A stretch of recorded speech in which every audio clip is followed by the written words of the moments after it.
Hello guys, good morning. কেমন আছো সবাই? আশা করছি সবাই ভালো আছো, আর আমিও অনেক ভালো আছি। অনেকদিন পরে চলে আসলাম একটি নতুন ব্লগ নিয়ে। তো এখন আমি ফিলহাল সিঁড়ি দিয়ে নিচে যাচ্ছি, তার কারণ হচ্ছে আমাকে ব্যাগ নিয়ে বেরোতে হবে চেম্বার। তো অ্যাকচুয়ালি আমি ব্যাগ নিয়ে রেডি। তো তোমরা অনেকে ভাবতে পারো যে আমি মুখে কথা বলা সত্ত্বেও আমি ভয়েস ওভার কেন দিচ্ছি। তো অ্যাকচুয়ালি হয়েছে কি, আমি যেহেতু বাড়িতে আর অনেকদিন পরে আমি ভিডিও বানাচ্ছি, তাই জন্য আমি ঠিক মতো মুখে কথা বলতে পারছি না। তাই জন্য আমি ভাবলাম যে ভয়েস ওভার দিয়ে আমি ভিডিওটা বানাই। তো সব প্রথমে তোমাদের দেখালাম আমার কাছে দুটো গাড়ি, দুটোর মধ্যে আমার অপশন হচ্ছে স্কুটি, কারণ আমি স্কুটি চালাচ্ছি কিছুদিন থেকে। তো চলো তাড়াতাড়ি আমি স্কুটিটা বাড়ি থেকে বের করে নিই। ব্রুম ব্রুম, ধুম্মা চালে।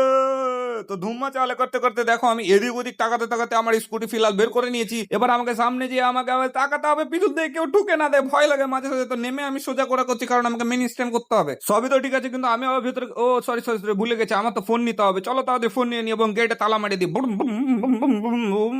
তালা মারা হয়ে গেছে এবং গ্রিলটা আমি তাড়াতাড়ি লাগিয়ে দিই। তারপর আমাকে গাড়িটা মেন স্ট্যান্ড করতে হবে, কারণ আমার ব্যাটারি খারাপ হয়েছে। তো আমাকে পায়ে কিক করে স্টার্ট করতে হবে। তো সব প্রথমে দেখতে পাচ্ছ আমি গাড়ি সাইড রাখা আছে, দাঁড় করানো আছে। এবার তাড়াতাড়ি আমি মেন স্ট্যান্ড করে চাবিটা পাট্টাম করে অন করে দিলাম। কেমন করে? পাট্টাম করে। এই দেখো লাইন চলে এসছে।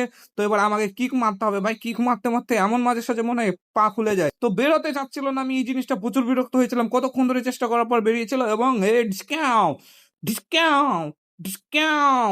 ফাইনালি আমার স্কুটি স্টার্ট হয়ে গেছে। এক হাতে দেখি নামাতে পারি, কি সমস্যা হয় অবশ্যই। লা লা লা লা লা। গাড়ি স্টার্ট করে আমি এখন বেরিয়ে পড়লাম এখন চেম্বারের দিকে। আর রাস্তাতে যখন লোক তাকায় এত লজ্জা লাগে ভাই, কি বলবো। তো দেখতে পাচ্ছ আমি পট্টাম করে একদম এক ঝটকাতে চলে এলাম মেন রাস্তায়। তো আর কিছুটা মাত্র আর 1 মিনিট সময় লাগবে, তারপরে আমি পৌঁছে যাবো আমার চেম্বারে, মানে আমার গন্তব্য স্থানে।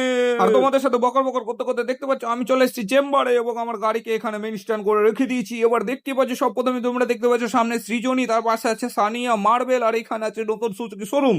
তার সামনেই পড়বে আমাদের চেম্বার, আর যেটা হচ্ছে কৃষ্ণপুর হসপিটাল মোড়েই একদম। ফাইনালি আমি চেম্বারের ভেতর চলে এসেছি। সব প্রথমে আমার ব্যাগ, যেটা আমি এখানে রেখে আগে আমাকে সাইনবোর্ডটা বের করতে হবে। কার জন্য মাথা দেখাচ্ছে? ও, এটা তো সাইনবোর্ডের মাথা, আর এটা তো আমি। আরে পিছন থেকে ঘুরে কোথায় যাচ্ছে? ও ঠিক আছে, সাইনবোর্ডটা তাড়াতাড়ি রেখে দিই। আমাকে এমন ভাবে রাখতে হবে একদম রোডের সামনে, কারণ অনেক সময় অনেক ডিস্টার্ব হয় আর লোকও দেখতে পাবে। তাই জন্য সাইনবোর্ডটা সামনে রেখে আমি চলে আসছি চেম্বারের ভিতরে। এবার আমার কাজ হচ্ছে, বলবো বলবো বলবো, শুনে নাও। সাইনবোর্ড আমি বের করে নিয়েছি, কারণ ভেতরে সব প্রথমে যে লাইটটা জ্বালিয়ে দিই, কারণ এখানে দেখতে পাচ্ছ পুরো অন্ধকার। এই লাইটের সুইচ, লাইট জ্বালিয়ে দিয়েছি। এবার এবার হচ্ছে আমাদের চেম্বারটা একটু ক্লিন করে দিতে হবে, ঠিক আছে? আর তোমাদের একটা কথা বলি, এখানে দুই রকম কথা হবে টোটাল। একটা প্রথমত, যে তোমরা যে কোনো দাঁতের সমস্যার জন্য আমার সাথে যোগাযোগ করতে পারো। বেশি কিছু না, তুমি শুধু আমাকে ইনবক্স করবা, তাহলেই সব কন্ট্যাক্ট পেয়ে যাবো তুমি আমার কাছ থেকে। আর দ্বিতীয় যেটা হচ্ছে, সেটা আমি ক্লিন করার পরে বলছি, ওকে? তো গাইস, যেটা তোমাদেরকে আমি বললাম, যদি তোমার দাঁতের কোনো রকম সমস্যা থাকে তাহলে তুমি আমার সাথে কন্ট্যাক্ট করো। আর যদি তোমাদের বাড়িতে, বা জানি অনেকের অনেক রকম প্রবলেম থাকতেই পারে, এটা স্বাভাবিক। তো কারোর যদি কোনো রকম সমস্যা থাকে, কেউ যদি ভেবে থাকো যে তুমি অপারেশন করবো বহরমপুরে বা লালবাগে কোনো কিছুর অপারেশন, বা তুমি যদি ভাবো যে কোনো একটা ভালো ডক্টর দেখাতে চাও, তাহলে তুমি অবশ্যই এই জিনিসটা একটু পজ করে করে নাও, ঠিক আছে? আমি দেখালাম তোমাকে, এখানে সব ডক্টরের নাম দেওয়া আছে। আর যদি তোমার মনে হয় যে হ্যাঁ দেখাবো, তাহলে নিচে দেওয়া যে নাম্বারটা আছে, সেই নাম্বারটাতে তোমরা কল করবা, দিয়ে শুধু বলবা যে আমি নবাবের ভিডিও থেকে নাম্বারটা পেয়েছি।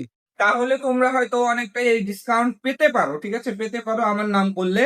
তো আমি তোমাকে এখানে দিয়ে দিলাম, দেখিয়ে দিলাম এখানে যে নাম্বার টাম্বার সব আছে, সব রকম। আর যদি কারোর টাকার সমস্যা হয়, তাহলে তোমরা এখানে স্বাস্থ্য সাথীর মাধ্যমে অপারেশন ফ্রিও হতে পারে, বা হতে পারে ফ্রি তো লেখাই আছে, কিন্তু তাছাড়া আমার যেটা আইডিয়া, ফ্রি না হলেও হয়তো কিছুটা হয়তো ক্যাশ লাগতে পারে, কিন্তু অনেকগুলো জিনিস আছে যেগুলো স্বাস্থ্য সাথী কার্ডের মাধ্যমে পুরোটাই ফ্রি পেয়ে যাবা। তো যে কোনো সমস্যার জন্য ওই এই নাম্বারে কন্ট্যাক্ট করো, আর বলবা নবাবের ভিডিও থেকে নাম্বার পেয়েছি, তাহলে হবে, ঠিক আছে? তো আজকের ভিডিওটা আমি এখান পর্যন্ত ইতি করছি। আজকের বলবো না, বলছি এখনকার ভিডিওটা আমি এখান পর্যন্ত ইতি করছি। দেখা হচ্ছে আবার নতুন কোনো ব্লগে। ততক্ষণের জন্য bye bye, see you, take care.